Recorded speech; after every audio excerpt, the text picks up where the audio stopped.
Your mind doesn't sabotage you at the wrong times. Your mind sabotages you precisely when you need it most, when the prize is in front of you. When years of hard work are finally paying off, when the moment has arrived and you're there ready, trained, prepared, and then that voice begins, you're going to fail again. And what makes that voice so devastating isn't the volume at which that voice screams. It's because that voice knows your name. In 1974, psychologist Timothy Galway published a book called The Inner Game of Tennis. After observing hundreds of elite athletes making the same mistake, not a technical error, a mental error, he realized that the more consciously the athlete thought about their own movement, the more they tried to control their mind, the worse their performance was. The most dangerous opponent wasn't on the other side of the net. It was inside the player's head. Decades later, neuroscience confirmed what Galway intuited. The human brain has two operating systems that frequently conflict. One acts, the other narrates, and when the narrator takes control, the agent freezes. Japanese warriors of the 17th century did not have access to neuroscience, but they understood this conflict with a precision that modern science is articulating today. And they built an entire system to solve it. And I want to explain this to you through the story of a young man named Gabriel. Gabriel's name will not appear in history books, but his story begins the same way as that of every athlete who was lost to himself before losing to his opponent. Gabriel was 19 years old when the call-up to the university team arrived. 18 months of double training, days of ice on his joints and ice on his head. He was the type of athlete who didn't need to be reminded to train. He needed to be reminded to stop. But when the final arrived, Gabriel left his own body. He describes it this way: it was like watching himself from the outside. The movements he executed with automatic precision suddenly required conscious instruction. And the conscious instruction came late. Always late, he lost, and the following years were spent trying to understand why. Perhaps you're experiencing the same thing Gabriel did. Perhaps you've spent months or years dedicating yourself to a project, a promotion at work, a company, an exam. But when the most important moment arrived, you simply froze. If this has ever happened to you, know that you are not alone. Let's understand together why this happens and what the samurai method is to overcome it. Now I invite you to subscribe to the channel, because every week I bring content and analyses like this, which delve into the problems of our society through the lens of Eastern philosophies and neuroscience. Also, leave a like and a comment on the video. This helps the channel reach more people. Thank you so much for your attention and for the support of all the subscribers and channel members who are always here following us. Now let's get to the video. Chapter 1: The Pattern That Doesn't Change Address. Gabriel was 24 years old when he decided that his life as an athlete had come to an end. It wasn't a dramatic decision. It was erosion, an injury that took too long to heal, a call-up that never came. A morning when he woke up and realized that the 5 a.m. training had become an obligation, not a calling, and that the difference between the two is everything. He moved from Portland to Austin. He started working at a friend's tech startup. He learned quickly. He had vision. He had energy. And 3 years later, he had his own business, a small sports consulting firm that sold performance analysis software to gyms and amateur clubs. The model made sense. The product worked. The first customers converted well, and then came the presentation that would change everything. A group of investors from Dallas wanted to see the pitch. It wasn't a casual meeting. It was the kind of opportunity that comes along once, and Gabriel knew it. He prepared each slide for weeks. He rehearsed each transition. He knew the numbers by heart. On the morning of the presentation, he was in the building's elevator when his voice returned. The same voice from the university final, with the same tone. With the same surgical timing. You're not a real businessman. You're a failed athlete trying to pretend you know what you're doing. Gabriel entered the room. He opened his laptop. He began his presentation and it froze, not completely. No one in the room noticed that something had broken inside. But he did. The pauses were too long.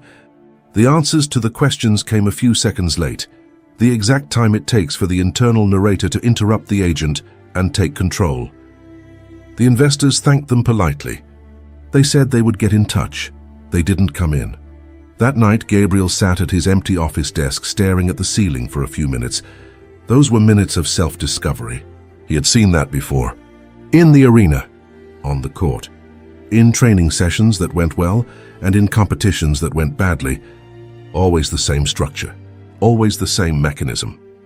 The environment changed, but the problem didn't change address. And it was this realization, not defeat but the recognition of the pattern, that led Gabriel down a path he had never considered. If the problem wasn't technical, then the solution couldn't be either. He began to study the mind. He didn't start by studying self-help or how to be more motivated. He started with neuroscience, cognitive psychology, philosophy. He needed to understand the mechanism before he could break it. And what he found in the first few months of reading was disturbing in its precision. The human brain wasn't built for truth. It was built for survival, and these two things are often opposites. Chapter 2, Why the Brain Lies to You. Gabriel came across the work of neuroscientist Antonio Damasio one Tuesday afternoon. Damasio spent decades studying patients with damage to specific brain regions, specifically patients who lost the ability to process emotions after lesions in the ventromedial prefrontal cortex. The initial hypothesis was that, without emotions disrupting judgment, these people would make more rational decisions. What Damasio discovered was the opposite.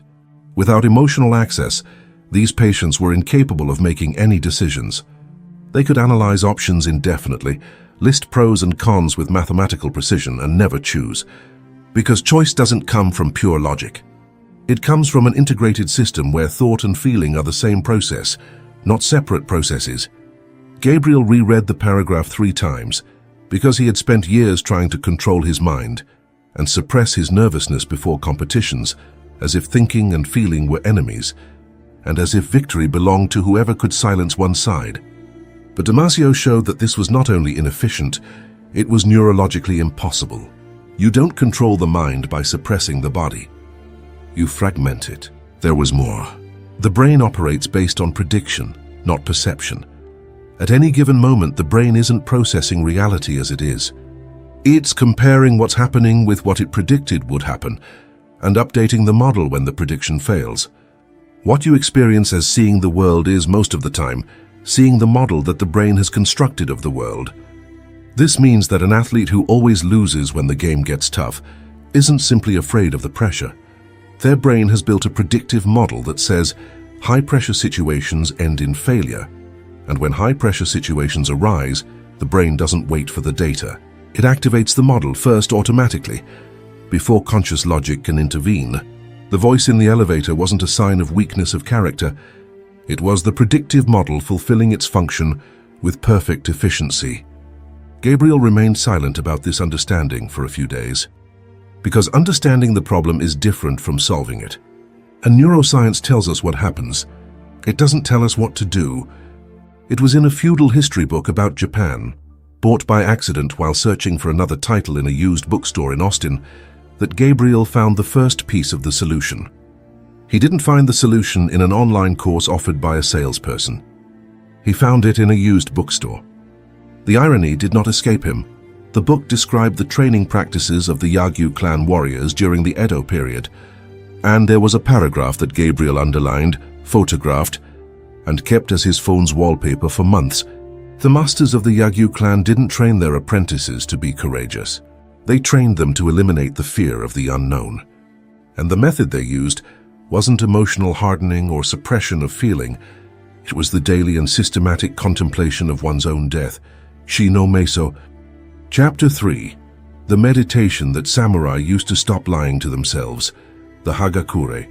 It is a book that was written between 1709 and 1716 by Yamamoto Tsunetomo, first samurai of the Nabeshima clan, who spent the last years of his life dictating his teachings to a young warrior named Tashiro Tsurumoto.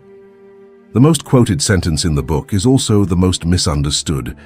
The path of the samurai is found in death. When faced with two choices, life and death, simply choose death. A superficial reading reveals nihilism, or martial fanaticism, or a culture that glorified sacrifice. But Yamamoto wasn't talking about wanting to die.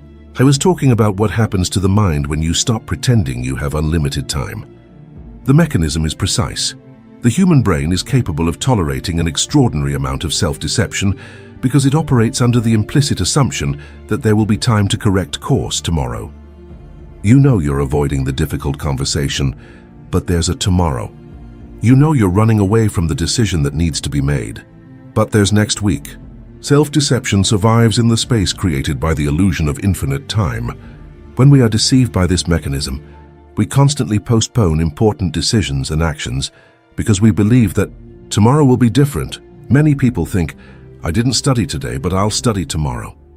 I didn't follow the diet today, but I'll start next week. I didn't train today, but I'll train starting Monday. And in this way, we keep pushing all the deadlines forward, always to tomorrow. Shino mi sore move this space, not as an exercise in despair, as an exercise in clarity. The samurai who meditated on his own death every morning wasn't cultivating melancholy. He was training his brain to operate without the anesthesia of later, and without that anesthesia, the mind stops constructing protective narratives, because protection no longer makes sense when you've accepted that time is finite and that the present moment is the only one that exists with certainty. It took Gabriel weeks to understand what Yamamoto was really describing, because the first reaction was resistance. He didn't want to think that one day he would cease to exist. Nobody wants to. The brain, which was built for survival, treats this contemplation as a threat and activates precisely the evasion mechanisms that Shino Meso aims to dissolve. But Gabriel was a serious student, and he continued. He started with something small. Every morning, before turning on his computer, before checking emails, before anything else, he would sit in silence for 3 minutes, pondering a single question. If today were my last day, what would I be avoiding? This thought was not a motivational metaphor. It was a real question, directed at a real mind. The first few days produced nothing. My mind resisted. I changed the subject. I remembered pending tasks. I made noise. In the second week, Gabriel was sitting with the question when he realized there was a call he had been putting off for 3 weeks. An important client who had sent emails that Gabriel had read but not responded to. The worst part was that Gabriel hadn't forgotten. He did it out of avoidance, because the conversation would be difficult, and there was always a better reason to have it tomorrow. If today were my last day, what would I be avoiding? This connection. He called that morning. The conversation was difficult and necessary, and it ended well, better than any version he had constructed in his head during 3 weeks of procrastination. This wasn't about the connection. It was about the pattern of evasion that the mind creates when it operates under the assumption of infinite time. And Gabriel recognized the pattern immediately, because it was the same pattern that appeared before the competitions, the same tendency to construct protective narratives instead of acting with clarity. Shu no Meso. It doesn't teach you not to be afraid. It teaches you to see fear with enough precision not to be ruled by it. But there was a second layer that Gabriel had not yet reached, because understanding the problem, even with surgical clarity, wasn't enough if the mind continued to generate noise during the moment of action. Zai no Maiso cleans the mirror. But the samurai still needed something for the moment when the blade was in motion. And it was there that Gabriel encountered the second concept. Chapter 4, Zanshin, the consciousness that remains. There's a mistake that almost every Westerner makes when reading about Japanese martial arts. The mistake is thinking that the goal of training is to eliminate the thought. Mushin's mind without a mind. Zanshin, residual consciousness.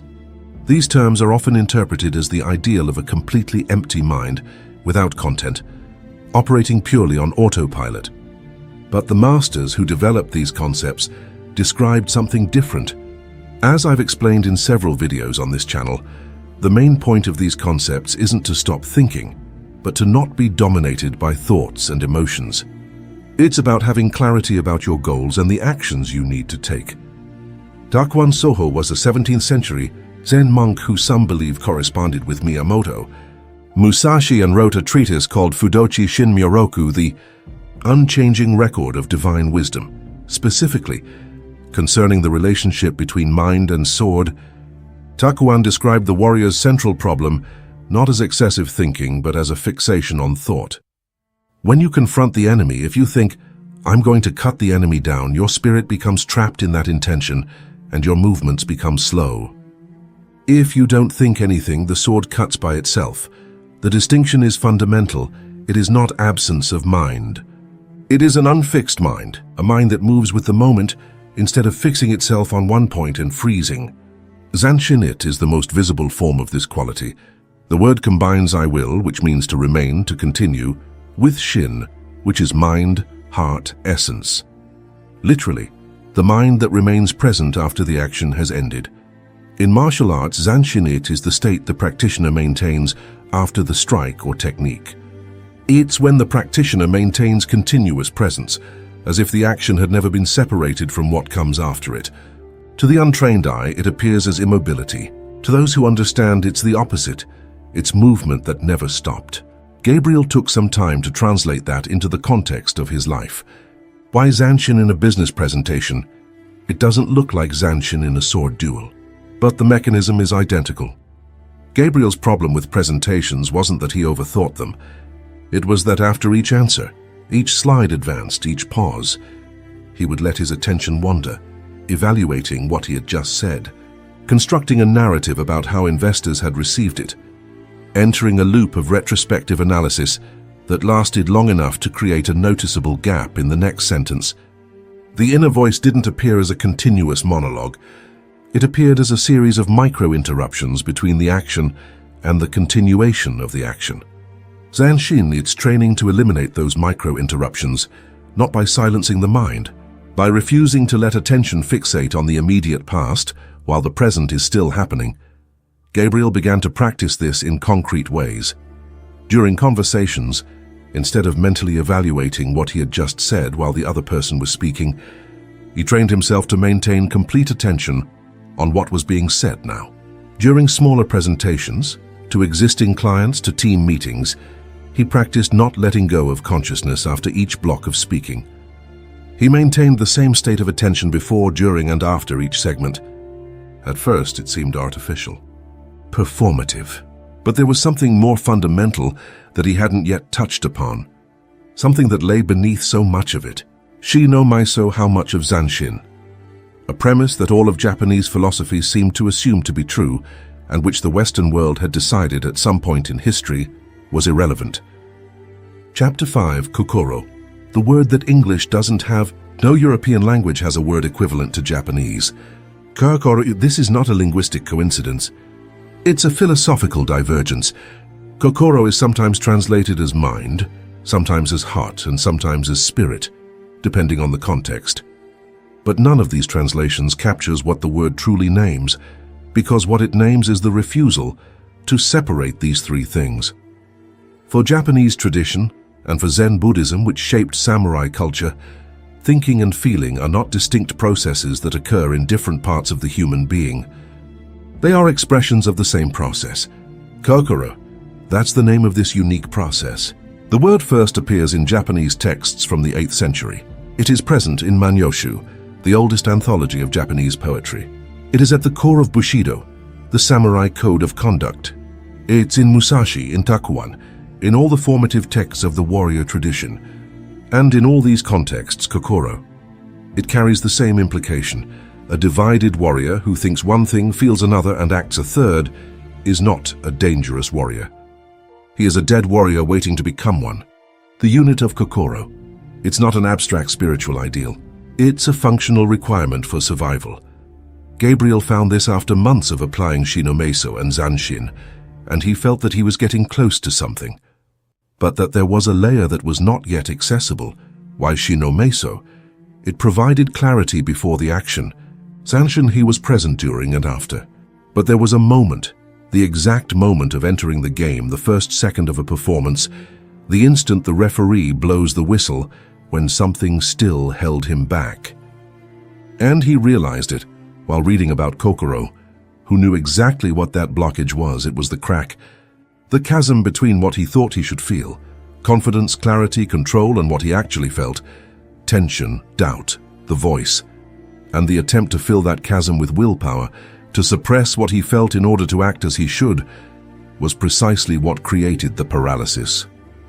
Kokoro, It doesn't teach you that you shouldn't feel tension before an important action. It teaches that tension, thought, and action are the same event, and that trying to separate one from the other is what creates conflict. The warrior with Kokoro. It's not about acting despite the nervousness. It's about acting with the nervousness, because nervousness and readiness to act are the same energy. What changes isn't the energy, it's the relationship you have with it. Gabriel spent weeks grappling with this understanding,